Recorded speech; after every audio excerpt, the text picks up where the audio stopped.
Alors, moi je suis arrivé au grand changement du lieu au niveau des bâtiments, et ils avaient besoin d'œuvriers du bois, et je me suis présenté avec un savoir-faire dans le bois et surtout un appétit à faire ensemble sur un projet utopique, et j'y tenais beaucoup, voilà. Et je pense que ça m'a bien réussi.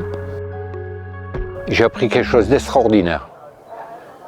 De collecter les déchets de digestion des résidents pour en faire de l'humus. Et donc, la première des choses, c'était de construire les réceptacles d'offrande à la terre, hein, pour pas dire des toilettes sèches. Et là, j'ai compris ce que le lien à faire entre l'humain et l'humus est quelque chose d'impressionnant, voilà.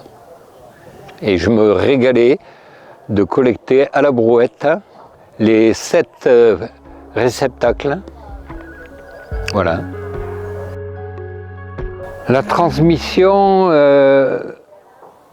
je l'ai reçue d'un menuisier bien rodé, Yves, qui a réussi à me redonner goût au travail du bois. Voilà, et c'était un tremplin pour remettre les mains dans les machines à bois. D'ailleurs, j'en garde une trace. Voilà. Et donc la transmission s'est faite d'un vieux, de la vieille, de l'artisanat du bois, voilà. Et comme par hasard, il nous a lâchés suite à un incident de santé. Et c'était un peu de la transmission forcée. L'avantage d'accueillir du tout public sur un matériau noble qui est la terre crue, l'argile, c'est qu'il n'y a pas de risque. Il n'y a pas de machine dangereuse. On se salit mais ça ne tâche pas. Et on a surtout, voilà, on retrousse les manches et on y va à bras le corps. À tout âge et à toute culture. Parce que je me rappelle d'un séjour où il y avait une 50aine de personnes à 3 langues.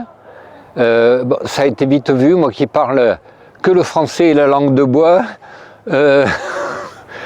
mettre les mains à la terre, on s'est entendu en moins de 2, quoi. Oui, le meilleur des souvenirs que j'ai, c'est d'avoir accompagné des randonnées pleine lune.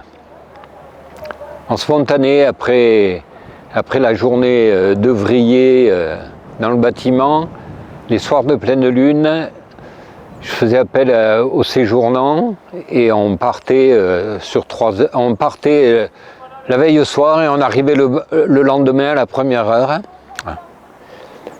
avec 2-3 générations, 40-50 personnes groupées, lampe de poche autorisée à condition qu'elle reste dans la poche, ça c'était important.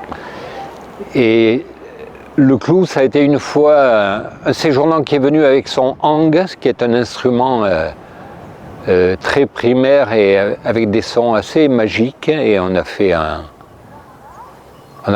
écouté un récital de hang au-dessus de la ligne TGV Paris-Marseille, et c'était fabuleux.